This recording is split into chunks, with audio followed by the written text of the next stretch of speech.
Republican worried drag queens will launch missiles. You should be.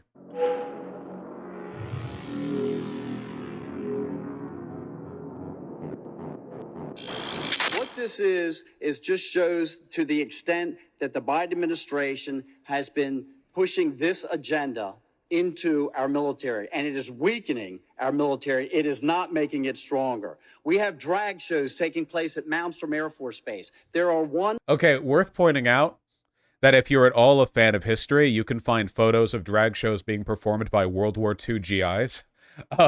Okay, listen, boys, all right? Soldiers and being in the Army is gay as hell. There aren't that many chicks there, and you're with Du Bois. You're all like 18 or whatever, okay? It's gay as hell. There's a lot of gay shit that goes on, even with dudes who aren't gay. It's really gay, okay? So yeah, they're looking for excuses to dress up in dresses. It's all very funny to them, you know? They're all doing Steven Crowder bits where it's like, haha, wouldn't it be funny if I put these two coconuts under my shirt? Unless, you know. So this is already happening. You know, the military has been controlled by drag queens since the beginning.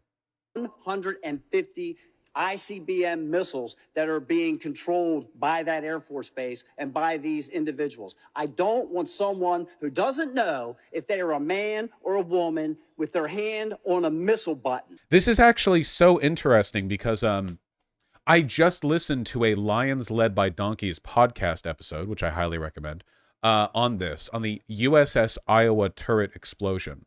Basically, the gist of it, from what I remember, is that the USS Iowa, which was a big boat. Can we get a picture of the, hold on, USS Iowa. Stick with me for a second, okay? Let's understand how big this boat was, okay? Here we go. Here's a really cool picture.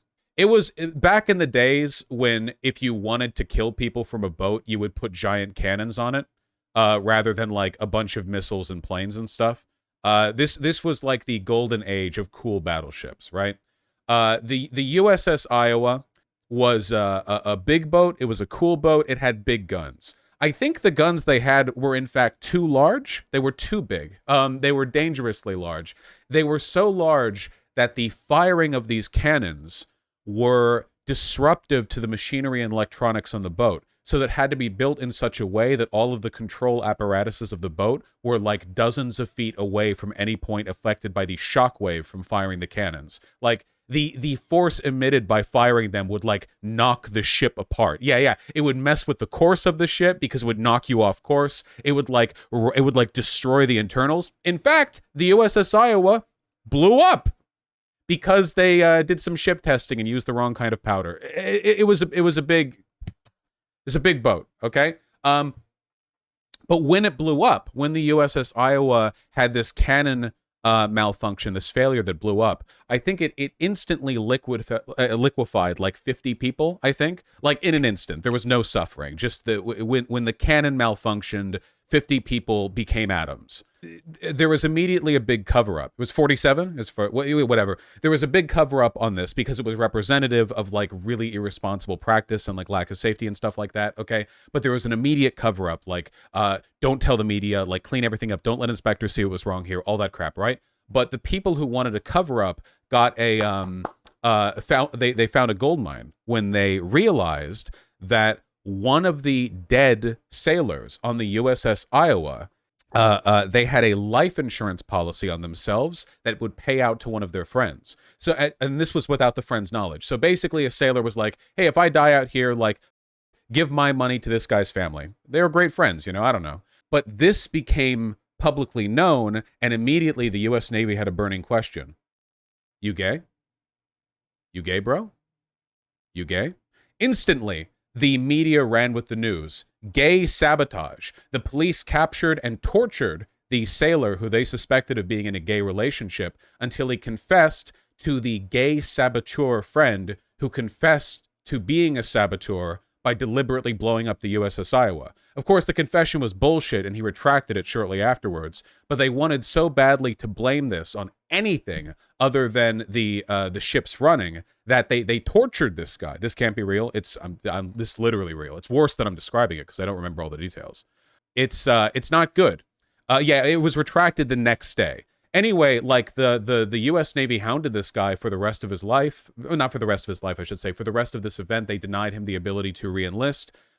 because they accused him of being a gay gaylord to the gay saboteur when the cause of the explosion was known. Yeah, it's yeah. So anyway, I feel like the relationship here, Republican worried drag queens will launch missiles, it just reminds me of that because it's such a like low IQ and blatant way of using queer panic to like distract from / exacerbate the perceived severity of those groups. You know what I mean? Like drag queens will launch missiles and gay sailors will blow up the USS Iowa. Why would they launch the missiles? I don't know, because it would be fabulous. It's real though, by the way. Go listen to the Lions Led by Donkeys podcast episode on the USS Iowa turret explosion, episode 193. They're joined by Alice Caldwell Kelly, who I adore, but she hates me, as I understand it, has taken shots at me multiple times in podcasts. But it's okay. I like her enough that I don't even mind. You should take a look at the episode. Yeah, killed 57 of the turret's gunmen, severely damaged the gun turret. This made its way onto CBS's 60 Minutes. This went to Congress. The whole like gay sailor thing. Oh, to be clear, by the way, this happened in '89. This didn't happen in like the 50s or whatever. The Iowa is an older ship at the time that this happened. So this was in '89. Okay, this would have been shortly before the Clinton presidency. That ship blow up gets blamed on gay person. Sorry, I should have said that because I'm sure there were people who thought this was like the 50s or whatever. It wasn't. The internet was already a thing. The very early internet. That's a whole story. Is this why we had Don't Ask, Don't Tell? Well, the Don't Ask, Don't Tell thing was like nobody there wasn't political support at the time for openly letting open homosexuals in the military, but the practice of like trying to find or investigate whether people are gay to oust them was leading to a ton of problems. So the basic thing was like, okay, if you don't tell us, like, we won't kick you out, but if you do, we will. Obviously this is horrible, but it's better than just like the worst case scenario, which is just outright banning. So yeah, I don't know. I'm not well read enough on like what could have been done back then to have done a better job. I'm sure a better job could have been done. I don't know what exactly could have been done, right? Because you can't just go back 500 years and go like, oh, well, I simply would have legalized trans-affirming surgeries, in the year of our Lord, like 1523 or whatever. Millions and millions of dollars were spent trying to out gay people in the military. Yeah, right. Yeah, no, for sure. Yeah, literally. Yeah, they would do this all the time. 200 million? Military policy on gays cost U.S. 200 million. The U.S. military has spent more than 200 million to recruit and train personnel to replace troops discharged for being openly gay in the last decade. I love the high efficiency of homophobia. It's fantastic. Historically, not in all cases, excuse me, not in all cases, but in some, the military has been the source of wokeness, Like during the Civil War, having black Union soldiers fight alongside white Union soldiers. In World War II, desegregating the military. Allowing trans people in, right? Because like when Trump randomly banned trans people from joining the military, the Pentagon was like, wait, why? There were a lot of like efficiency-oriented people in the military whose seething hatred for minorities is superseded only by their desire to run an effective military. Vaush, we didn't desegregate the military.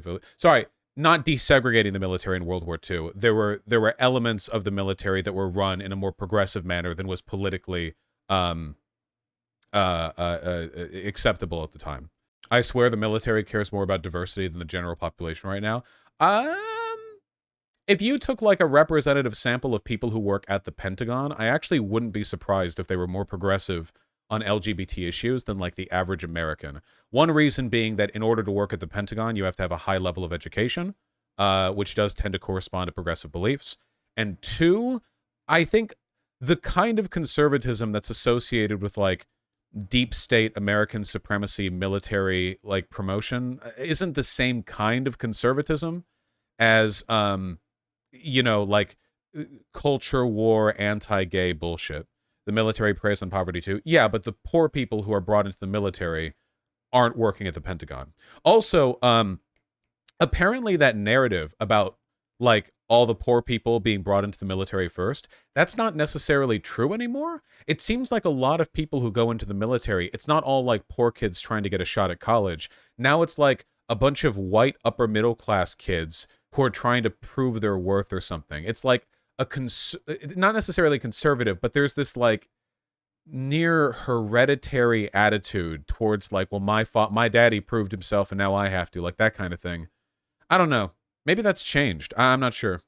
Yeah, it's like a military family thing. Always been a thing. Yeah, well, like during the Vietnam War draft, obviously, like a ton of like poor people got roped in, right? But that was during the draft. Now we don't have a draft. Sounds like a nationalistic thing to me. Yeah. But in terms of like political opposition, even though they're heavily, they overlap massively, nationalism is much easier to work with than like outright queer bigotry, you know? It's possible to take nationalism, a person's nationalistic interests, and kind of like frame your politics, even progressive politics, in a way that register with that. Oh, you love America so much. Well, okay, let's talk about making America better, you know, and you can run with that however you want. But that's very different from like the kind of conservatism where it's just like blind hatred of minorities. Again, they often overlap, but there's not a perfect overlap. You know, what's more, ultra far right reactionaries in America tend to hate America, right? Like they complain about it nonstop. They're always talking about how America has fallen to woke people and it's degenerate now and there's too many non-white people. All they do is complain about America. They don't praise America because praising America wouldn't fit with the narrative of fear-mongering that they insist on. They hate the military because the military is woke. They hate the government because the government's woke. Like there's not even like a love of country there. When they say, I love America, or like the pro-Americanism, what they mean is Christian nationalism, i.e. white nationalism. They like the idea of an all-white ethno-state ruled by Christians, you know? Not like, they don't like America as an existing institution. It's the exact same thing the Nazis did with the Weimar government. The Nazis, prior to them taking power, thought the Weimar government was an illegitimate Jewish-controlled fake German government that was imposed upon the real Germany, which was the Reich, that had been like supplanted since they lost in World War I. So when they attacked the country, and they did all the time, the country they were attacking, the Weimar government, they considered that to be like not the real Germany, much in the same way that conservatives today, when they attack America, don't consider this to be the real America. It's not white enough and it's too gay. Wait, Vaush, you're saying conservatism is like Nazism? Well, I would never.